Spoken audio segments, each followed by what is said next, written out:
Long before Rome ruled the Mediterranean or Carthage faced its final destruction, the world stood at the edge of a conflict that neither side fully understood would change history forever.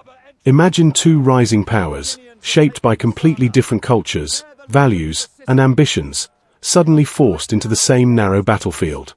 Rome, a land-based republic hardened by centuries of fighting neighboring tribes in Italy, believed discipline and endurance could overcome any enemy.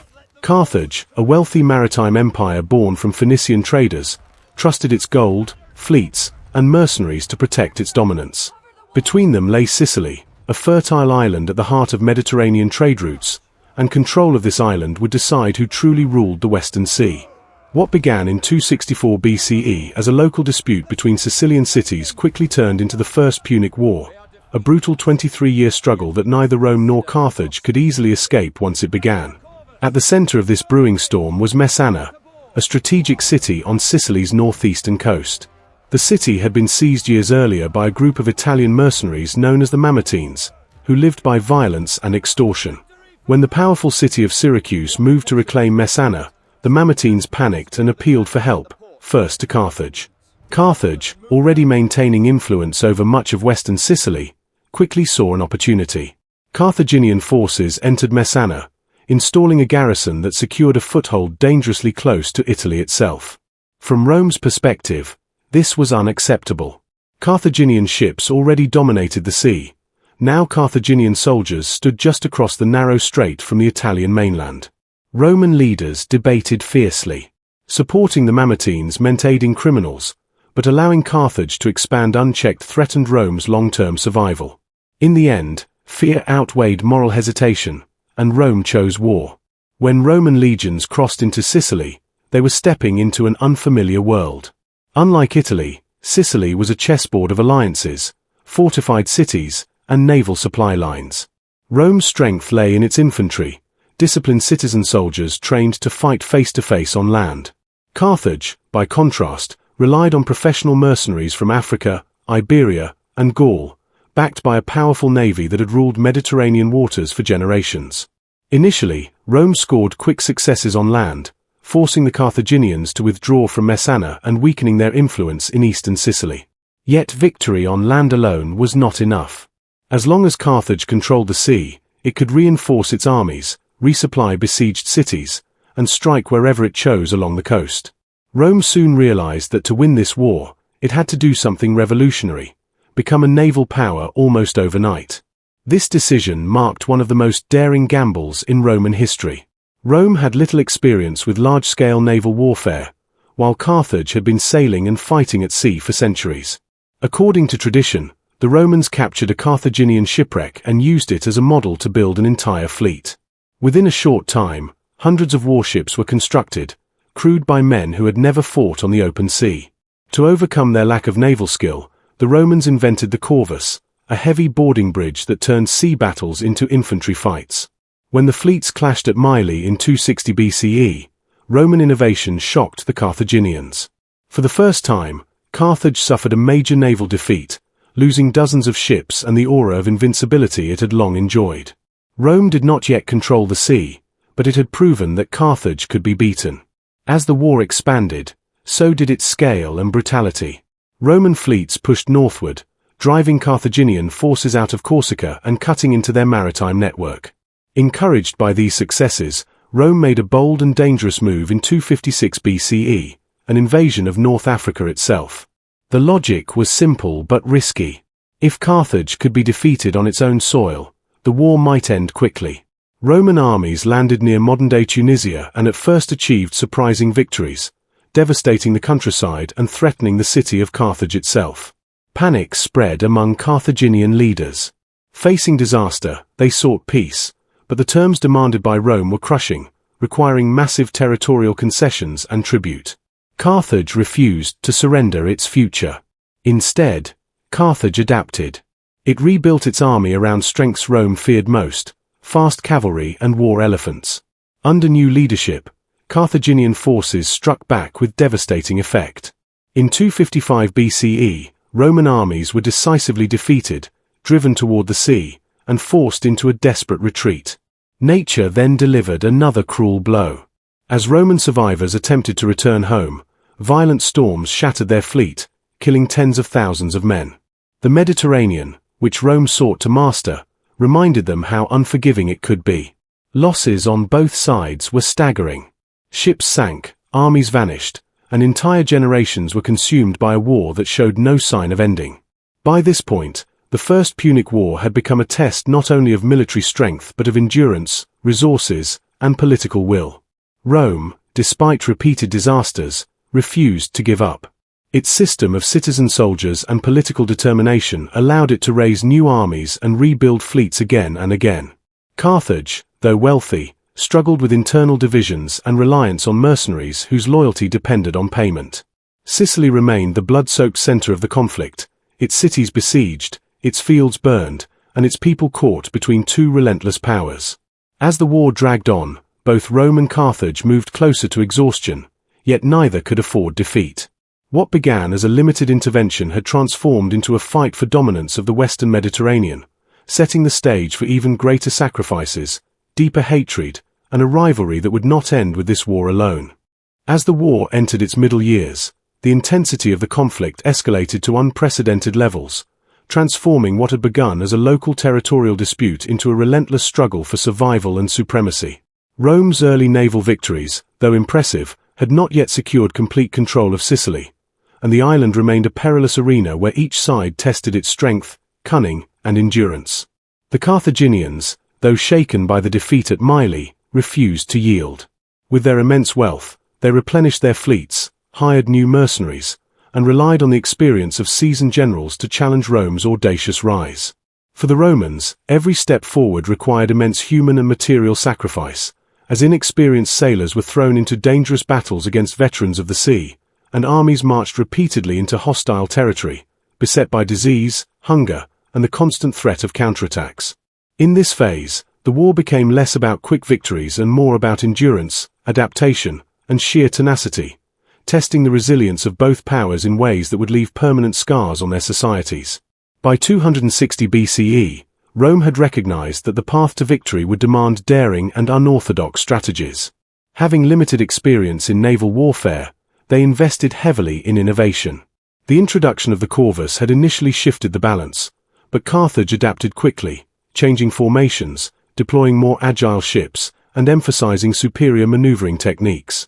Naval clashes grew increasingly complex and violent. At battles such as the confrontation near Cape Ecnomus, one of the largest naval engagements of the ancient world, Romans demonstrated unprecedented logistical skill, coordinating hundreds of ships in tight formations across open waters. Thousands of soldiers and sailors clashed in a brutal dance of iron and wood, with every maneuver determining life or death. The Mediterranean waves were stained with blood, and the cries of men drowned by both combat and the unforgiving sea echoed across the islands. Even in victory, Rome paid a heavy price, losing hundreds of soldiers and ships in storms that could strike at any moment, highlighting the precarious balance between strategic brilliance and catastrophic loss. On land, Sicily remained the ultimate prize, and the Romans applied relentless pressure on Carthaginian garrisons while trying to secure alliances with local cities. Syracuse, under the cunning leadership of Hiero II, shifted alliances strategically, at times supporting Carthage and at other times Rome, depending on the unfolding circumstances. This constant flux added a layer of political tension to the military conflict, as neither power could fully trust the Sicilian cities to remain loyal. Skirmishes, sieges, and ambushes became daily occurrences. Each city changed hands multiple times, leaving a trail of devastation. Farmlands burned, populations displaced, and entire communities caught in the merciless gears of war. The Roman legions, disciplined but stretched thin, faced not only enemy armies but also the challenges of logistics, feeding, arming, and moving tens of thousands of men across an unfamiliar island while maintaining supply lines over rough terrain and hostile territory. Each success was hard-won, each retreat a lesson in resilience. Meanwhile, Carthage focused on leveraging its strengths, particularly its cavalry and elephants. When Rome attempted its audacious invasion of Africa in 256 BCE, Carthaginian generals seized the initiative, using fast-moving cavalry to harass Roman formations and deploying elephants to break infantry lines. Initially, the Romans, unaccustomed to facing elephants, were thrown into chaos. Panic spread across the ranks as massive creatures, trained for battle, charged through formations, trampling soldiers beneath their feet. Yet Rome adapted again. Officers learned to maneuver troops around the animals, targeting their handlers and exploiting weaknesses in the Carthaginian coordination. Battles became a deadly interplay of strategy, improvisation, and raw courage, with every general and soldier acutely aware that a single misstep could lead to annihilation. Even with superior tactics, however, the Romans suffered staggering losses.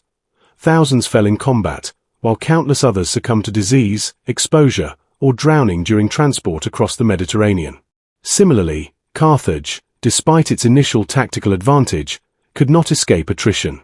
Each defeat weakened mercenary loyalty, drained coffers, and eroded public confidence in the leadership, creating cracks that Rome could exploit over time. The mid-war period also saw the intensification of psychological warfare and political maneuvering, which often proved as decisive as battlefield victories. Propaganda, threats, and diplomacy became tools of war, with Rome portraying itself as the defender of Italian interests and Carthage attempting to portray Rome as an upstart unfit for command of the seas.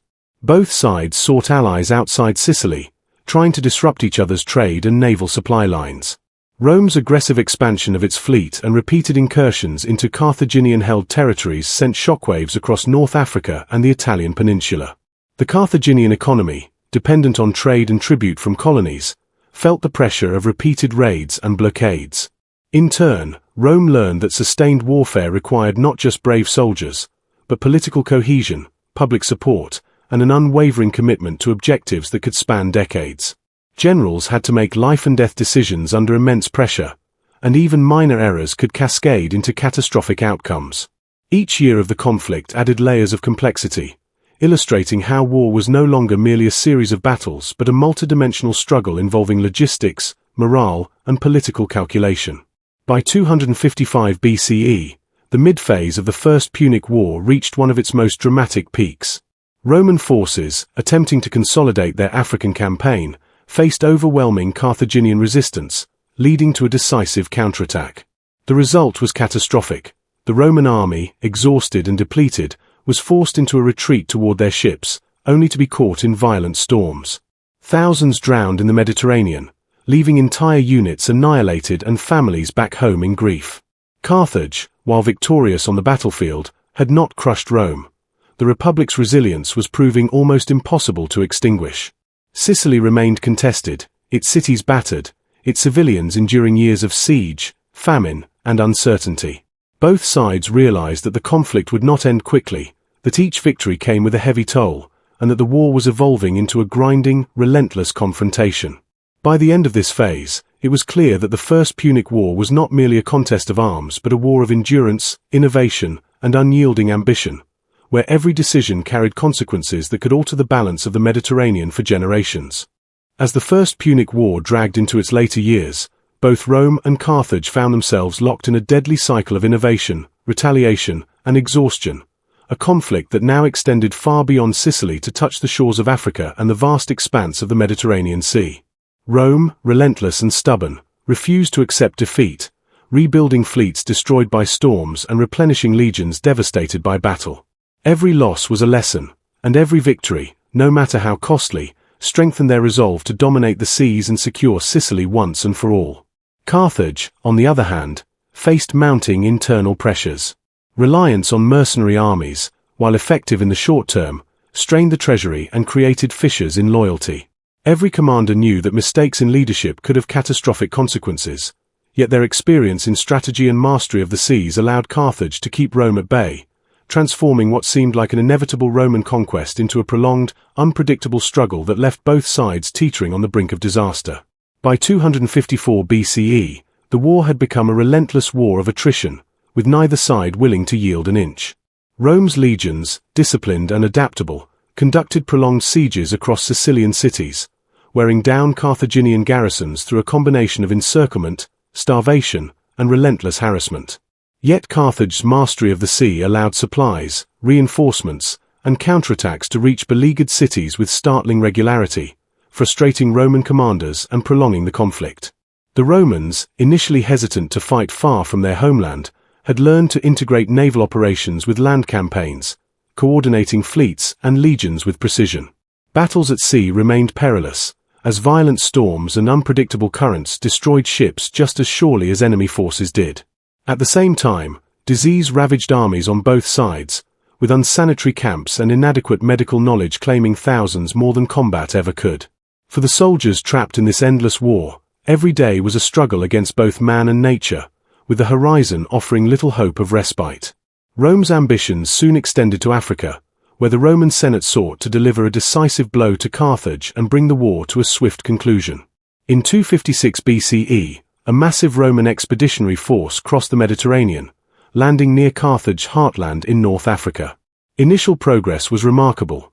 Roman legions captured towns, disrupted supply lines, and sent shockwaves through the Carthaginian political and military establishment. Panic spread within Carthage's ruling council, as they realized the vulnerability of their home territory.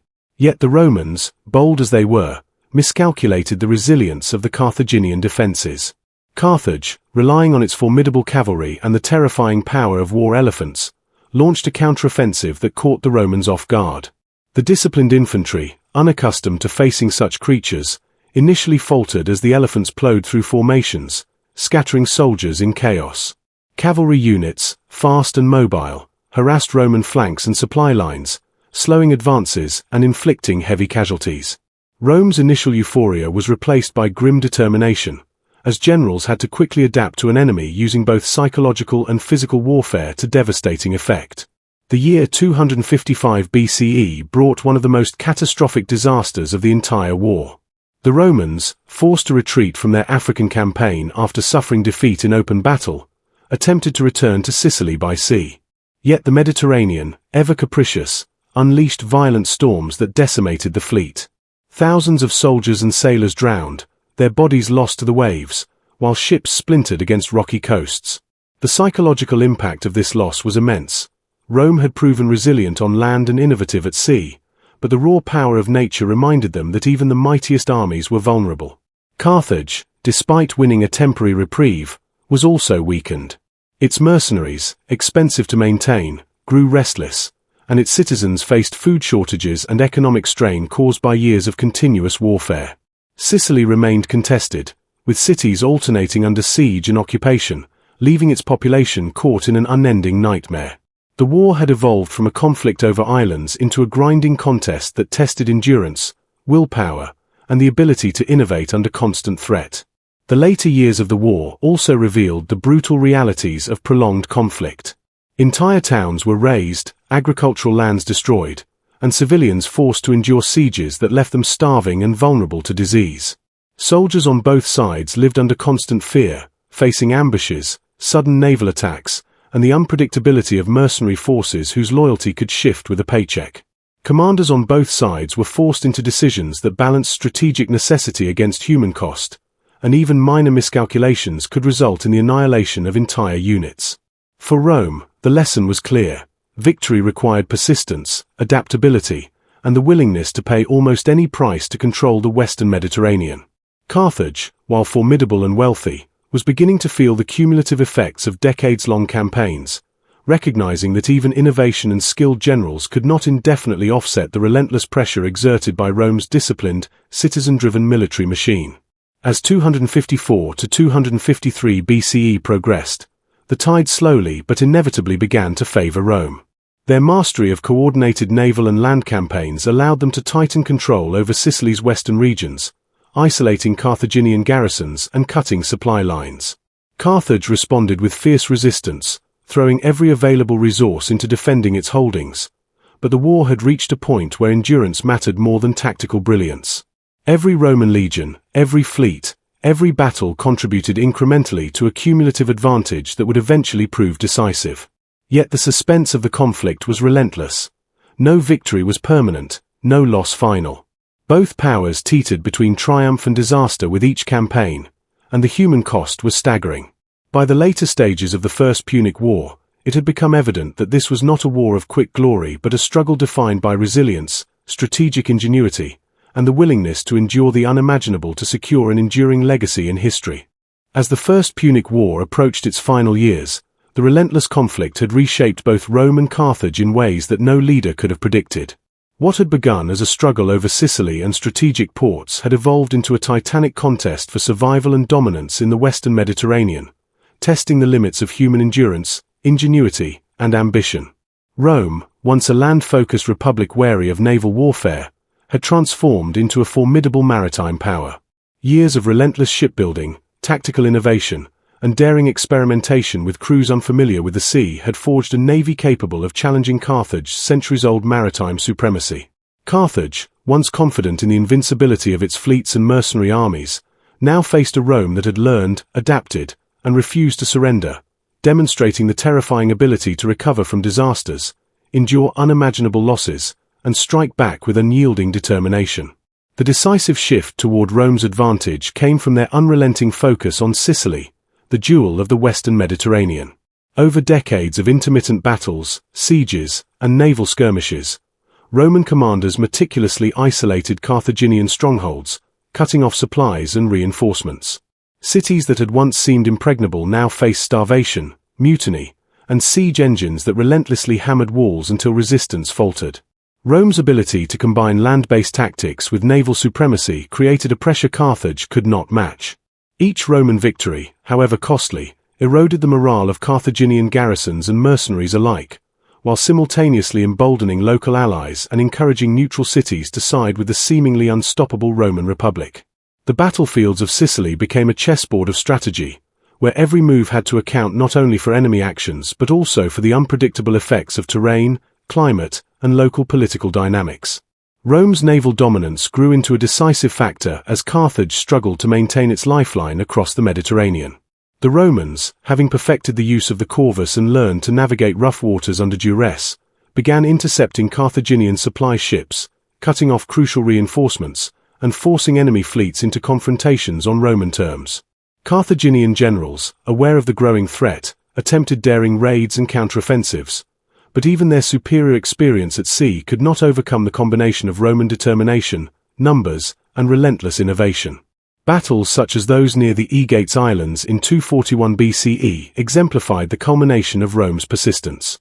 Hundreds of ships clashed in a cacophony of oar, sail, and combat, as trained Roman soldiers boarded enemy vessels, turning the fight once again into an infantry battle on floating platforms. Carthage suffered catastrophic losses. Fleets were shattered, sailors killed or captured, and the fragile morale of mercenary forces collapsed under the weight of repeated defeats. Meanwhile, on land, the relentless pressure on Sicilian cities left the Carthaginian garrisons overstretched and exhausted. Siege after siege drained resources, while repeated engagements in the countryside destroyed farms, displaced populations, and created a pervasive sense of fear and instability. Roman legions, having grown seasoned through years of continuous combat, applied disciplined strategies to force surrender without exposing themselves to unnecessary risk. The combination of naval interdiction and land-based campaigns created an almost inescapable trap for Carthage. Supplies dwindled, communications faltered, and reinforcements became impossible to coordinate.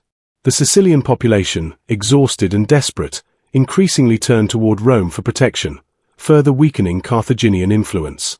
The war that had begun with localized skirmishes had become a total conflict, consuming manpower, wealth, and morale at a staggering rate on both sides. Carthage, facing the mounting pressure, sought to negotiate peace, but Rome's terms were severe and unyielding. The Republic demanded the withdrawal of Carthaginian forces from Sicily, the payment of a massive indemnity, and the renunciation of claims to surrounding territories. To the Carthaginian elite, these conditions were humiliating yet unavoidable. Continuing the war would risk total destruction, while accepting the terms ensured survival, though at the cost of prestige and influence. In 241 BCE, after more than 2 decades of brutal warfare, Carthage finally conceded, marking the end of the First Punic War. The victory was hard-won for Rome, but the cost had been staggering. Tens of thousands of soldiers and sailors had perished, fleets had been built and destroyed multiple times, and the economic burden weighed heavily on the Republic. Yet Rome had achieved what few thought possible. It had conquered a wealthy, experienced maritime power and demonstrated its ability to project force far beyond the Italian peninsula. The war's conclusion also left a legacy of suspense and uncertainty for the future. Sicily became Rome's first province, establishing a model of territorial control that would be repeated in subsequent conflicts. Carthage, though defeated, retained its economic strength and remained a significant power in North Africa, laying the groundwork for future confrontations with Rome. Both societies had been transformed by the First Punic War. Rome had evolved from a regional power into a formidable Mediterranean force, learning to integrate innovation, discipline, and persistence into its military culture. Carthage had experienced the vulnerabilities inherent in reliance on mercenary armies and overextended supply lines, lessons that would shape its strategies in the Second Punic War decades later. The conflict had become more than a struggle over land or islands. It was a brutal test of endurance, ingenuity, and political will that left indelible scars on both civilizations, illustrating how the tides of war could consume entire generations while reshaping the destiny of empires. The suspense of the First Punic War, from the initial intervention in Messana to the decisive Roman victory at the Aegates Islands, captivated all who observed its unfolding. Every campaign, siege, and naval engagement demonstrated how innovation, strategy, and sheer resilience could turn the tide of history, while simultaneously underscoring the unpredictability of warfare. For Rome, the victory was not merely territorial but psychological. The Republic had proven it could challenge the mightiest naval power of the time and survive years of catastrophic losses to emerge stronger. For Carthage, it was a bitter lesson in vulnerability, persistence, and the limits of wealth and experience when confronted by an enemy capable of learning, adapting, and enduring through unimaginable hardship. The stage was now set for the future, as Rome's experience in Sicily and Carthage's lessons in resilience would define the balance of power for decades to come, leaving a legacy that would echo through the Mediterranean for generations. The conclusion of the First Punic War in 241 BCE marked the end of one of the most grueling and transformative conflicts in ancient history, yet its consequences rippled far beyond the battlefield, reshaping the Mediterranean world and leaving scars that would influence generations to come. For over 2 decades, Rome and Carthage had waged relentless warfare across land and sea, testing the limits of human endurance, military innovation, and political resilience. Sicily, the original spark for the war, had become a devastated and contested landscape, its cities repeatedly besieged, its farmland scorched, and its civilians subjected to years of starvation, disease, and terror. Roman legions, hardened by continuous combat, had adapted to both naval and land warfare in ways that would define their military culture for centuries.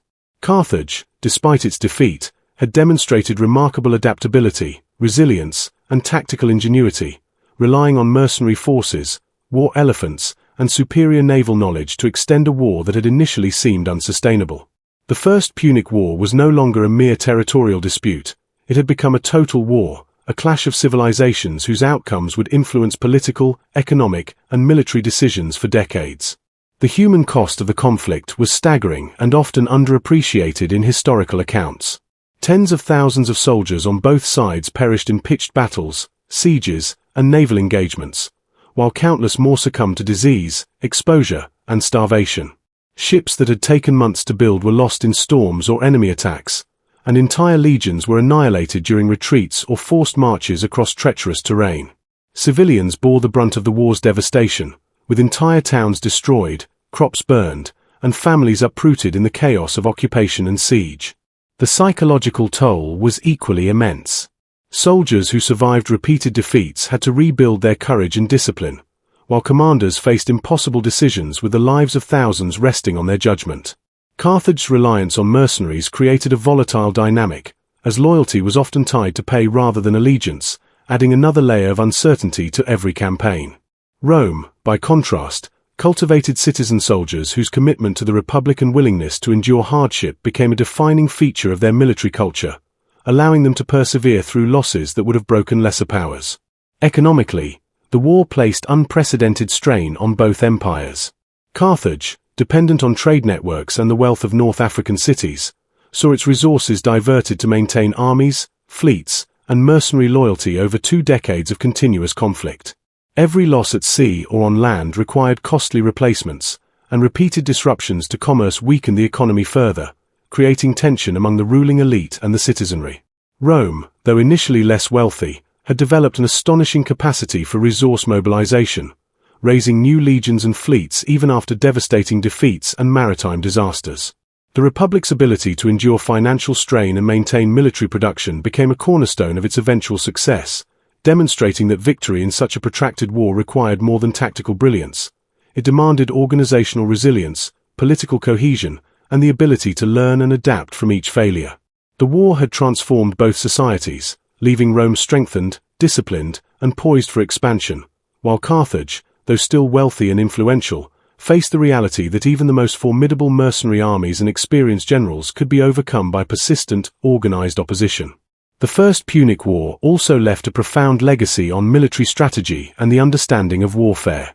Rome's innovative use of the corvus, its integration of naval and land operations, and its willingness to engage in prolonged campaigns against a superior maritime power demonstrated a capacity for strategic adaptation that few ancient states possessed. Carthage's reliance on war elephants and highly trained mercenary forces illustrated the advantages and limits of specialized military technology in a conflict of attrition. Both powers learned that endurance, logistics, and the ability to control supply lines could determine the outcome as much as courage or battlefield tactics. Sicily's capture by Rome signaled the emergence of the Republic as a dominant Mediterranean power, marking the beginning of its expansion beyond the Italian peninsula and setting a precedent for future imperial ambitions. For Carthage, the war was a cautionary tale about over-reliance on mercenaries, the vulnerability of even the wealthiest states to prolonged attrition, and the need for political and military cohesion to withstand an adaptable and persistent adversary. Yet despite the horrors, the losses, and the seemingly endless campaigns, the First Punic War was also a story of human ingenuity, courage, and the relentless pursuit of ambition. Soldiers endured unimaginable hardships, sailors navigated treacherous seas, and generals innovated under constant pressure, all to secure what seemed like impossible victories.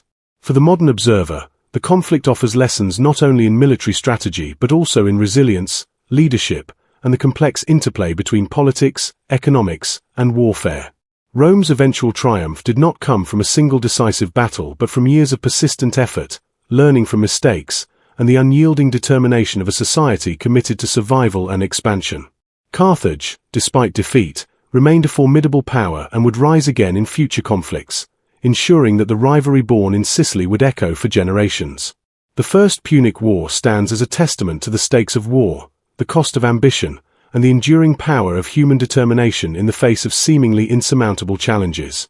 If you found this story of relentless strategy, daring innovations, and the immense human cost of the First Punic War compelling and informative, make sure to support our channel by hitting the like button, subscribing, and pressing the bell notification so you never miss the latest videos in our war history series.